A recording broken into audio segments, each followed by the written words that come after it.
faster.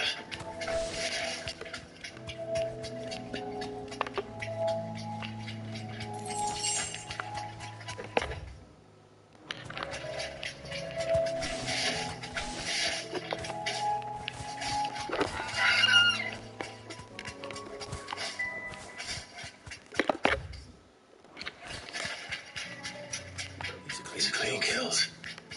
Perhaps your nigga really is ready. Maybe not.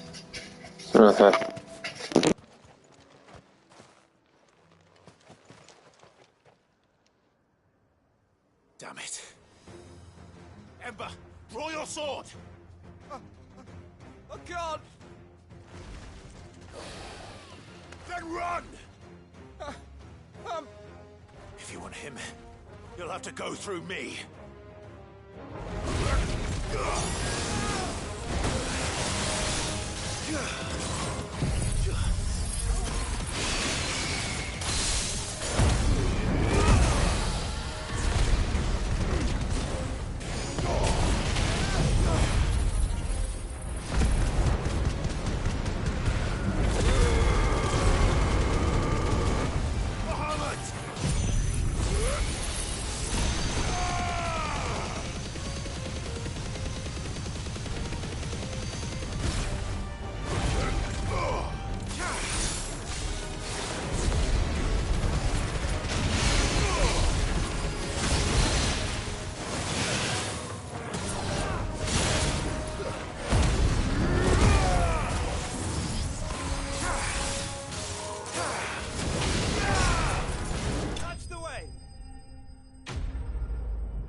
Ember, are you...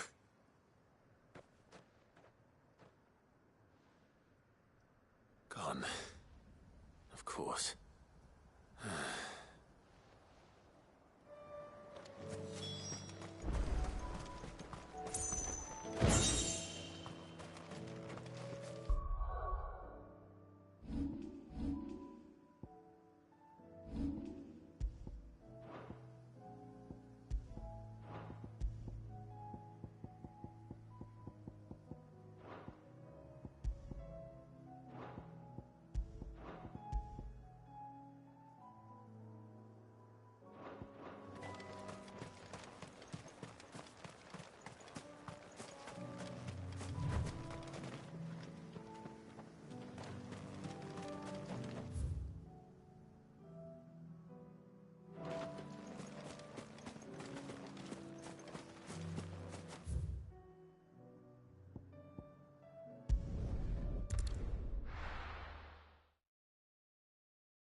Welcome.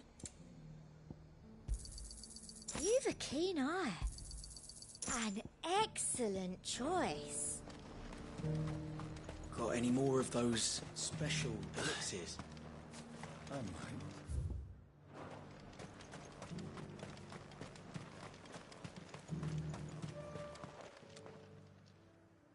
I didn't expect you back so soon. Where is Ember? I thought I'd find him with you. He must have fled. I followed him to Eastwatch, where I found him being set upon by a wild Avis. He was just standing there. Didn't even draw his sword. I had to step in and take care of things. He was nowhere to be seen. I knew the boy had a nervous streak, but he seemed... The right man for the job? I believe this is the logbook you tasked me with retrieving. Eh? How did you... Don't you tell me you breached the tower while Sid was busy saving your skin. What? Wasn't that what you asked me to do? To bring the thing back without getting caught? He has you then as heir. And he did it all on his own. But Sid... He did what he thought was best. And now I have to decide whether I agree. Of course. We'll await your evaluation back at the hideaway. Don't you leave my sight. Yes, Sergeant.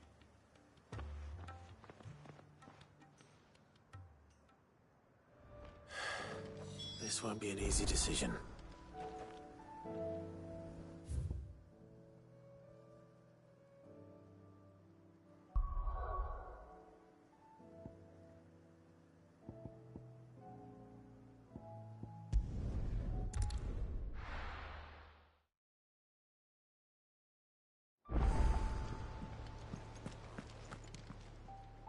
Uncle, the Field Marshal has agreed to your plan. Ha! Of course. Rutherford is accompanying him back to your manor in Port Isolde as we speak. They will await your return there. As will one other. One other? Lord Havel was concerned that even if he could get the realm's armies to agree to an accord, he might not be as successful in convincing those with political power. He asked if I might have a solution. And I suggested a certain Imperial Lord Magistrate turned Liberator. One of your co-conspirators? Master Quinton would probably call me one of his. But yes. Another outlaw, then. Just the thing we need to put these rotten politicos in their places. Good thinking, Clive. I'm glad you approve. The more the merrier, eh? Uncle, assuming Havel and Quinton can solve our problem with the armies, you still haven't mentioned how we might manage the grain shortages. Oh, don't you worry, my boy. The 7 high houses will be seeing to that. They have all agreed to make the most generous of donations. Oh, of course, it did take a little persuasion, but luckily I had some unexpected help. From who? Why, you, my boy. Rumor has it that you rescued the Lady Ariane's head steward Rockford from a horde of bloodthirsty bandits. It was more of a handful. Well, the old battle axe was so pleased, she had a shipload of talents delivered to my private docks by the next new moon. And when the other houses saw the parsimonious old crone's purse strings finally loosen, they as good as tripped over themselves in the rush to follow suit. I'm happy to hear it. Now, I must be getting back to the manor. Join us there at your earliest convenience, would you? Of course, Uncle.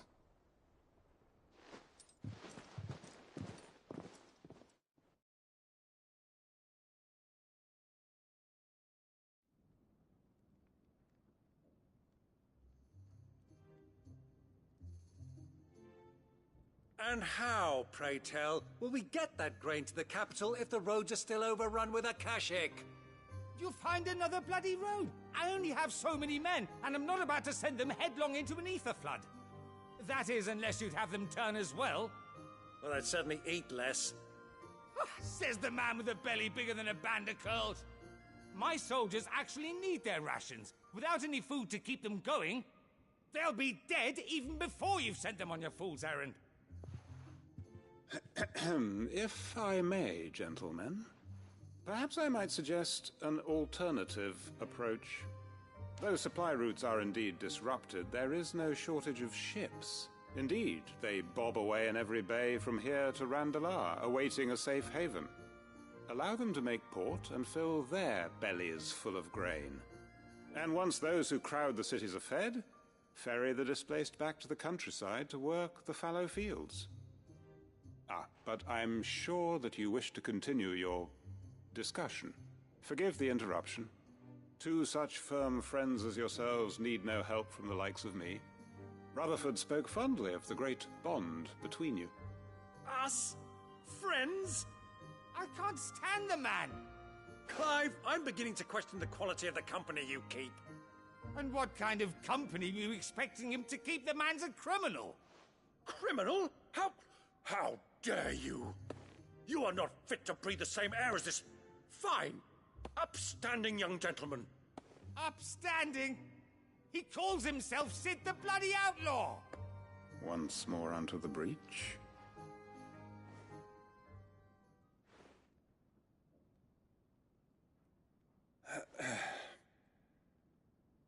Shall we begin again? What we seek here is not to create a new nation, nor to claim the thrones of those that already exist. We wish simply to bring stability to the realm that mankind might weather the current storm. And to do that, we must convince those in power, the generals, the statesmen, the nobles, that our cause is just. There will be disagreements, yes, and I imagine some resistance, much resistance. But we cannot let that deter us. If we show them the path, show them that we walk it ourselves, then I am confident they will follow. The fate of the world lies in my nephew's hands. But the well-being of her people lies in ours. And we must not squander the chance that Clive has given us. Uncle Byron, Now, with that settled, let's move on to the signing of the Accord. For what great moment in history hasn't been accompanied by a little ceremony?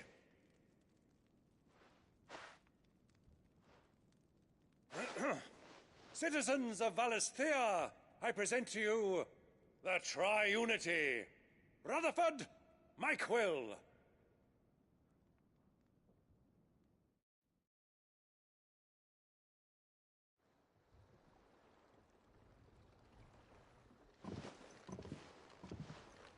Well, my boy, the stage is set. that it is. This is the role you were born for.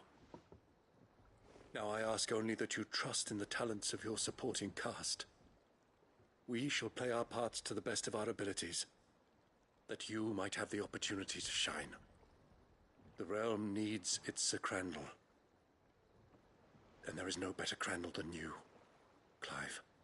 I want you to keep this signed accord as proof of our faith in you. I will. Thank you, Uncle.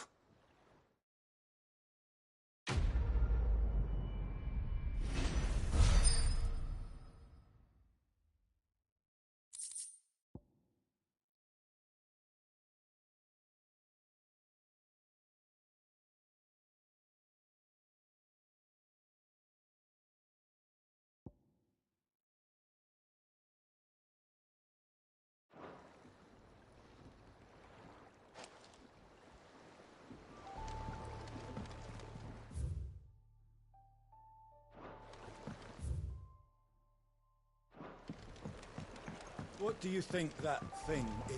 And how the hell is Sid going to deal with that?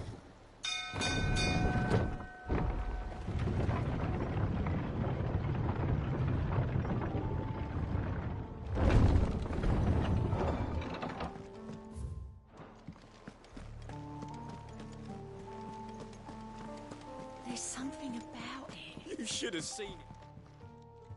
Welcome back, Sid. Welcome back, Sid. Yes. Welcome back.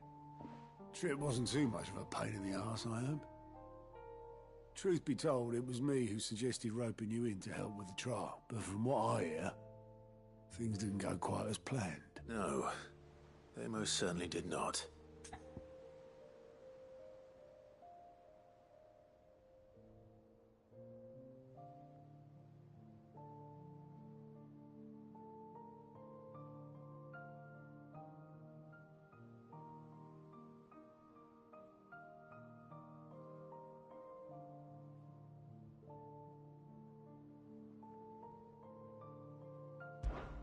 Ember lost his nerve in the face of a beast of prey, but he didn't lose heart. He pressed on, and he achieved his aim. And is that not what we ask of our scouts? Indeed it is. Thank you for your honest appraisal, Sid. The fact remains, however, that Ember will not always have a battle-hardened warrior on hand to pluck him from the jaws of peril. All I have gleaned from this trial is that without someone watching his back, Ember is little more than a liability. Wait, Sergeant. Ember still has much to learn, it's true. And this time he was found wanting. But I'd say he's due a second chance, nonetheless. After all, he did do as you asked. With a bit of hard work, any hand can be made to hold a blade, and any mind can conquer its fears. But a scout's nose is different. You've either got one, or you ain't. And by sniffing out that log, young Ember here has shown he has a conch and a half. Wouldn't do to waste it now, would it? Fine. One more chance. I'll do whatever you ask. I'll spend my days and nights in the pit if I have to. I'll show you. Just you wait. Daft as a brush, that one. But his heart's in the right place. Just like someone else we know. And if you ask me, we've been leaning on him for far too long. That time the curse breakers took some of the weight off his shoulders, I reckon. You couldn't hurt. Just don't tell Gav I said so, will you? I won't have him thinking he's been hard done by. Chance would be a fine thing. Forgive me, Sid. This... But that's why we need men like Ember more than ever. Remember that. I will, Sid. Thank you.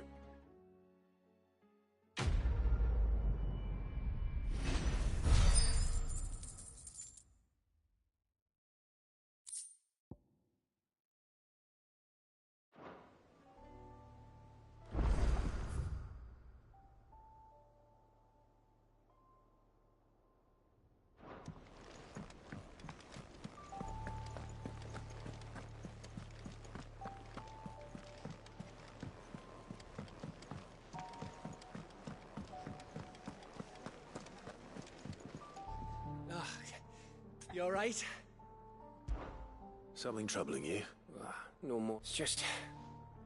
Eda's baby will be coming soon, and I wanted to make something for it. I'm sure she'd like that. Back in the north, families would always make gifts when a bairn was on the way. Let the little tykes know they were welcome in their new homes, like. So? Well, the problem is that Eda's due any day now, and... Is there anything I can do to help? All right, then. What exactly are we making? A good luck charm. But not just any. No. One made from the feather of a silver chocobo. There's naught luckier in all the realm, or so we used to say back home. Anything is, they're hard to come by. Had Otto and Karen check with their suppliers, but nothing. Only the big day is fast approaching. That or the bird whose oar sits attached to, aye. I was gonna start by asking around with traveling traders plying the northern borders. Well, there's no shortage of those passing through Martha's. I think I might make that my first port of call. I'll let you know if I find anything. You're a good friend, Clive.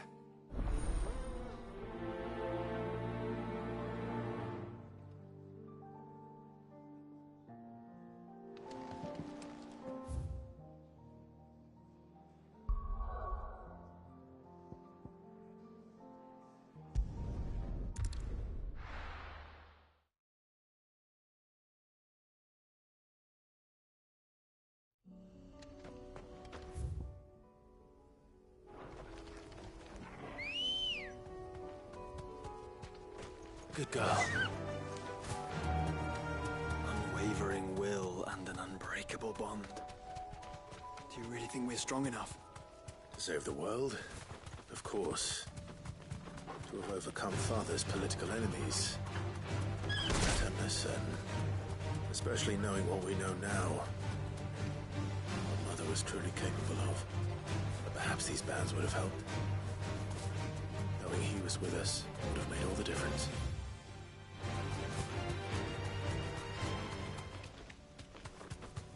It's just back there.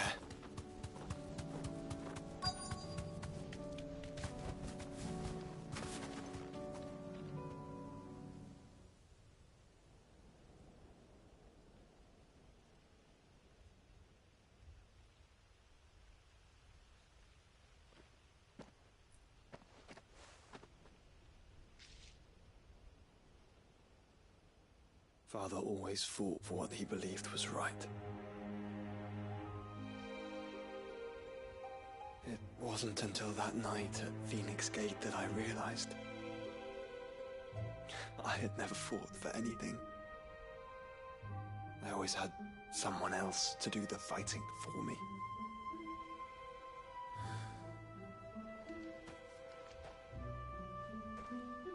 No matter how fate conspired against him, he never lost heart, never looked back, never stopped fighting.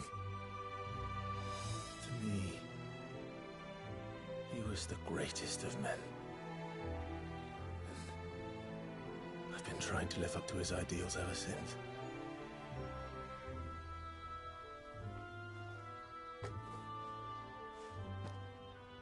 We all have, Clive. We all have. And we'll keep trying. Because that's what he would have wanted. What he would have done himself. Even If it meant standing against the very gods in the heavens. I shall be borrowing this, Father, if I may. That you might watch over us as we follow in your footsteps.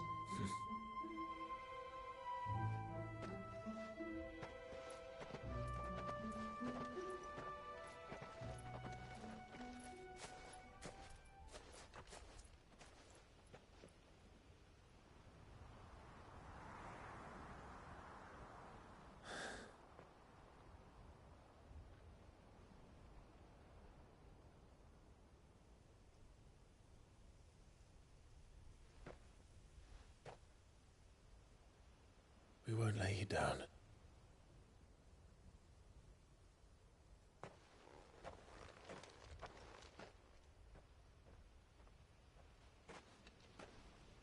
Onward, then. Onward. To the end. And to a new beginning.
It's well.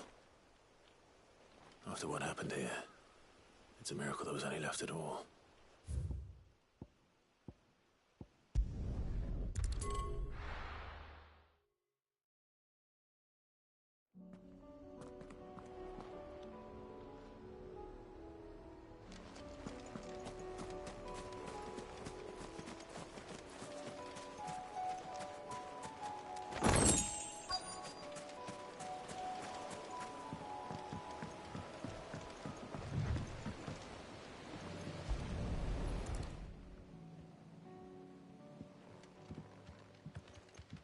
It's still here. After all these years. A lot smaller than I remember. And you're a lot bigger. You might have to swim, boy.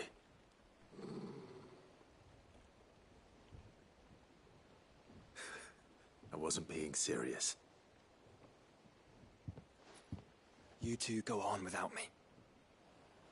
I doubt that boat will hold a third. If you're sure. We won't be long. Hop in, boy.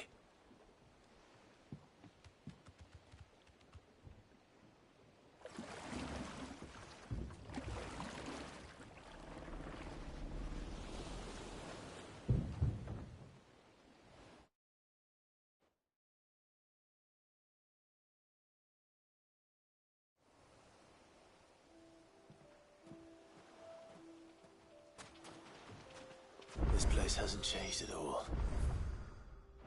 The rookery's right through those trees. Come on.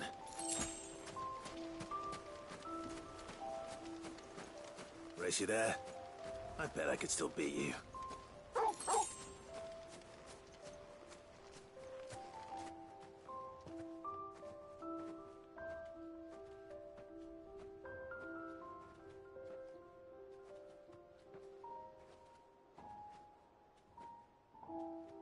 Here we are. This was our hideaway. Wasn't it, Torgal?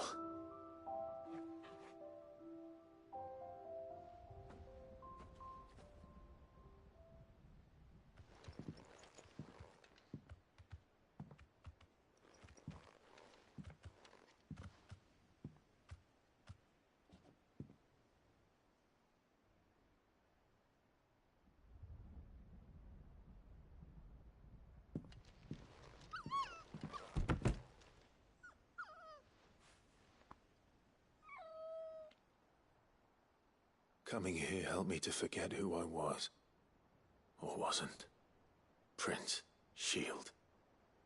Son his mother could love. Had I been any one of those things? Perhaps.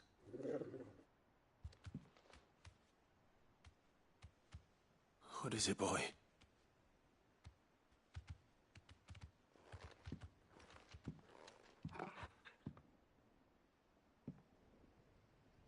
This is all from the castle. In Phoenix Gate. Did you bring these here?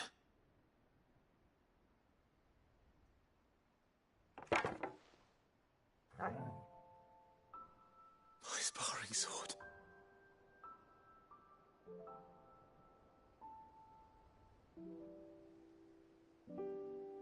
Well.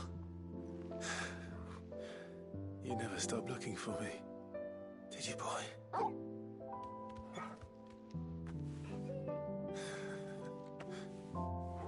Thank you, Torgal, for never giving up, for never forgetting.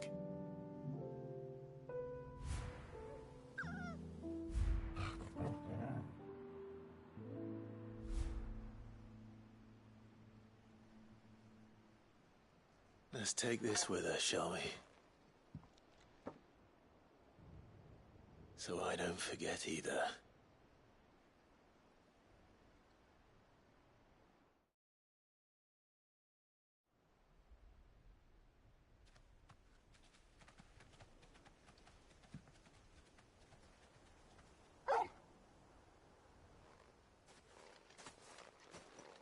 That's not the way back to the boat, Torgal. All right. I'm coming.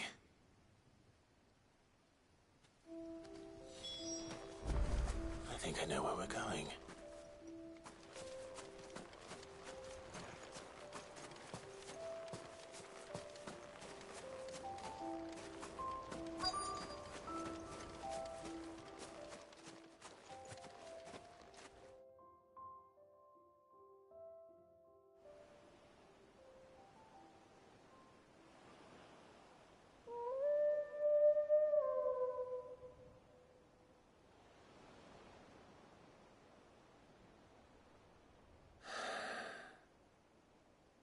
People always talk about the importance of putting the past behind you.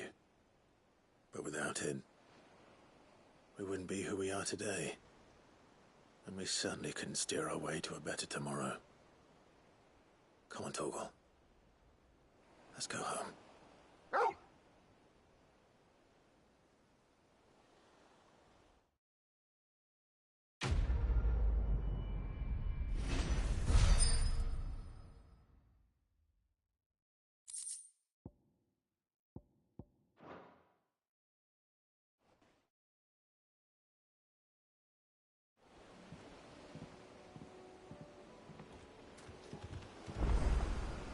Sorry for the wait. We're ready.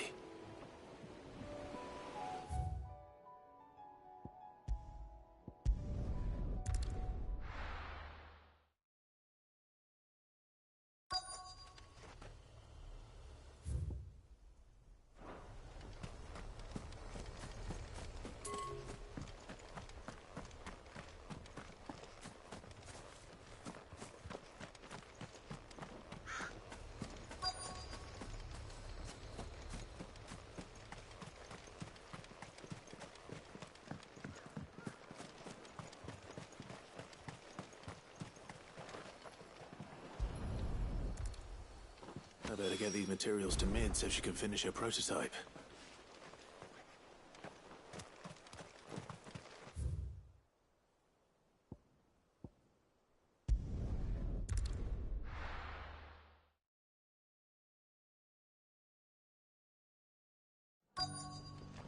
Let's hope one of the merchants here has what Gav needs. Excuse me. Oh, well, then I'm your man. A silver chocobo feather. Oh, or maybe not. Though you're not the first to mention the bird around here. There was a man stopped by the rest not long ago claiming he was attacked by a silver chocobo. Near some gutted hovel, not far from Eastpool. Most took him for a braggart and a liar, but who knows? Perhaps there was some truth to his tale. We'll see. Thank you.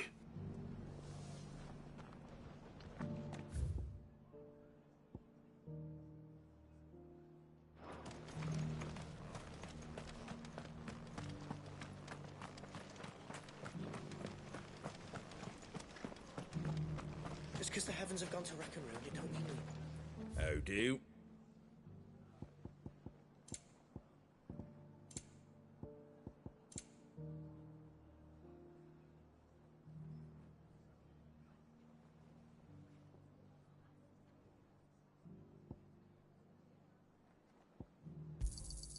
Much obliged.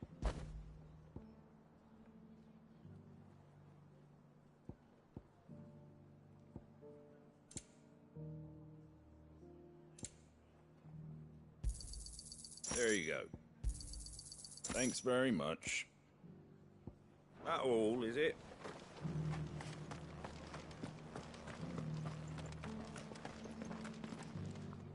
How do, traveller? You've the look of a man who could do with a new whetstone. Or perhaps a bawdy etching of the Vicerine. Maybe another time. I'm looking for a silver chocobo feather. If that's the case, no one has seen a silver chocobo for a year. Word is they were all hunted for their feathers.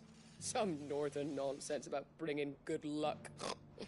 Didn't bring them much, nor their bows. If any are still out there, I reckon they'll be doing their damnedest not to be discovered. You're probably right.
We've got a few rooms going spare now. You want a bed for the night? You speak to Martha. I'll build a barricade so sturdy, even a bandit will not look.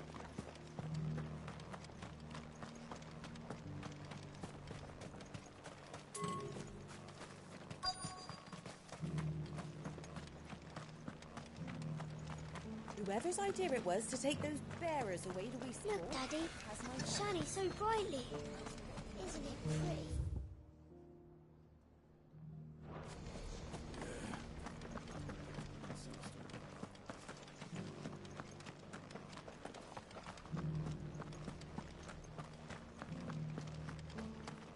Oh, this guy can fuck right off.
If Joshua's worried about Jill...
Joshua, I don't think I'd realized how different, but...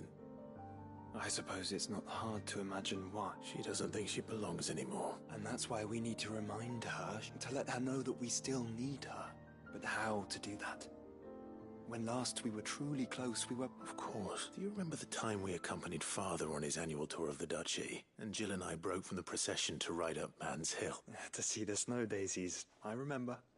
It was the first time Father had allowed us to join him. And when he realized you were missing, he had the entire retinue down to the pot boys combing the countryside. In the rain. A thunderstorm forced us to take refuge in a grove of oaks before we'd even made it halfway there. It was the Lord Commander who finally found us, and needless to say, he was none too pleased. Then it seems you and Jill have unfinished business. Man's Hill. It's not that far. Oh, true. Though I suspect it is also much changed. Little in southern Rosaria remains as it was when we were children. You're saying I should go and scout the area for bandits? I'm saying we should first go and see if there are actually still any snow daisies left. What would you do without me, Clive?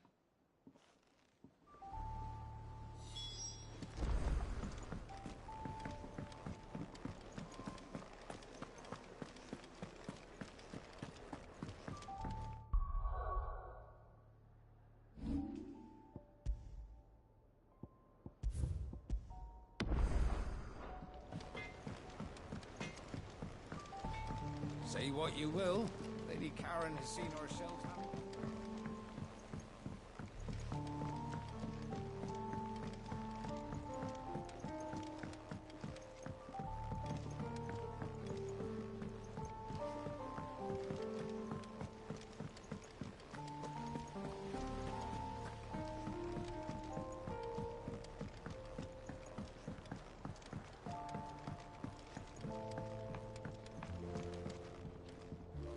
Mid.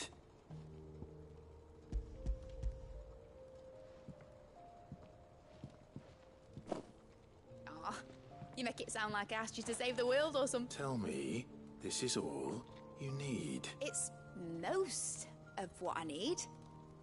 After you left, I went over the figures again, and I realised I'd forgotten a 1 and a 0 and a cogwheel. Just a tiny one. Gears that small are a bastard to make, and I may have lost the one Blackthorn spent a fortnight toiling over. Wait, the children.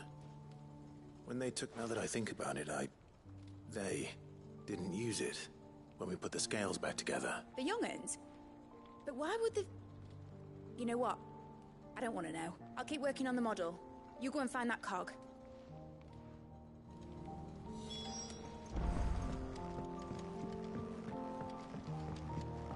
Has Midadol mentioned a new project yet? Not exactly. Sid! Is Mid still... She wasn't hiding. She's just busy working on her next project. A new invention? Is it an airship? I bet it's an airship! Do you think she'll let us help? That just so happens to be why I'm here. She needs something special, something... A brass gear. A tiny one. One that might fit on, say, a set of scales? Oh, the one you forgot! We remember! We saved it, just in case. It's in the bag of bits. Since your lesson, we've been disassembling, then reassembling everything we can find. All the pieces that are left over, we keep under our beds, just in case. That's... good to know. Look! I found it!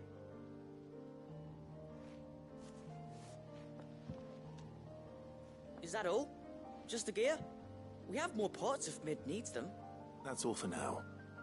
But I'll let Mid know about your... hoard. Just in case. Thanks, Sid.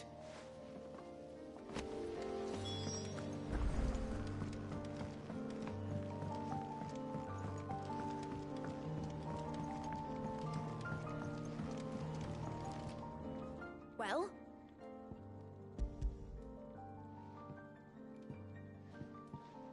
They did. Will it work? What exactly are you going to use it for? Only the most important job of all. The wings aren't going to move on their own. But with the right cog in the right place, well, you just wait and see.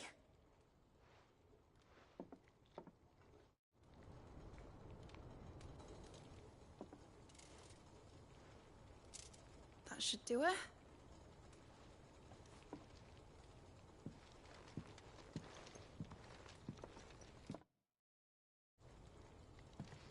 Here goes nothing.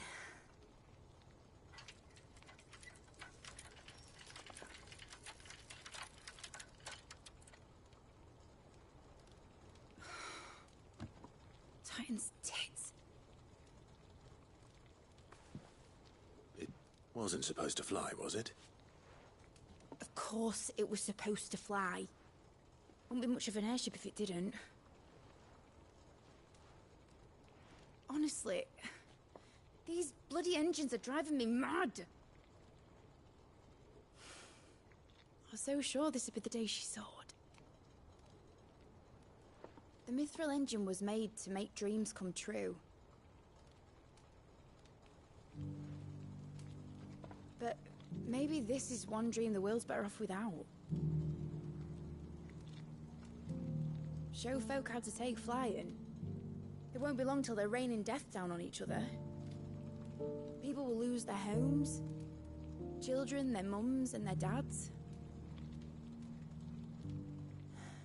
Like I lost mine. I'm sorry. So am I, Clive. So am I. Sorry that I have to choose. Do I follow my head? Or do I follow my heart?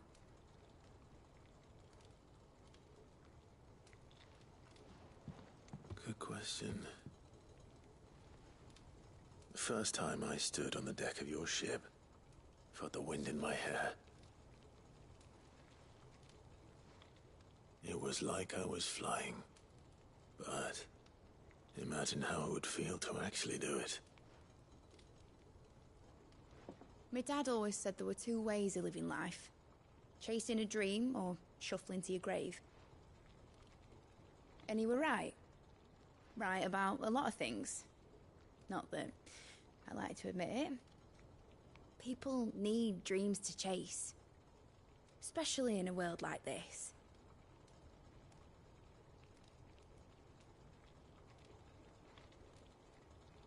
Right. When this is over, I'm gonna take all my mithril engines to Zemeckis and sling him over the edge.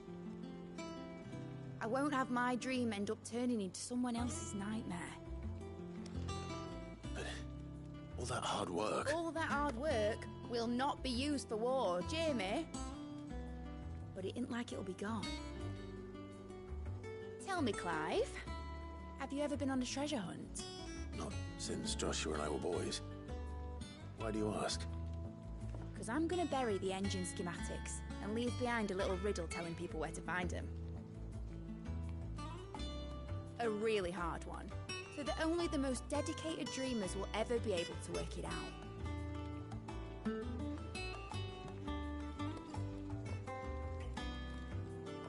Ooh, I can picture it now.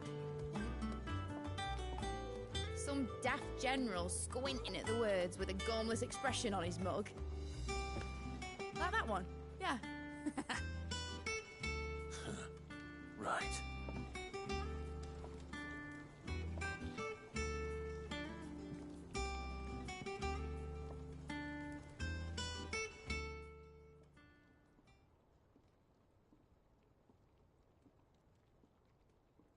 Of course, if I'm putting this engine at the end of a treasure hunt, I'll still need to make it a treasure worth hunting for.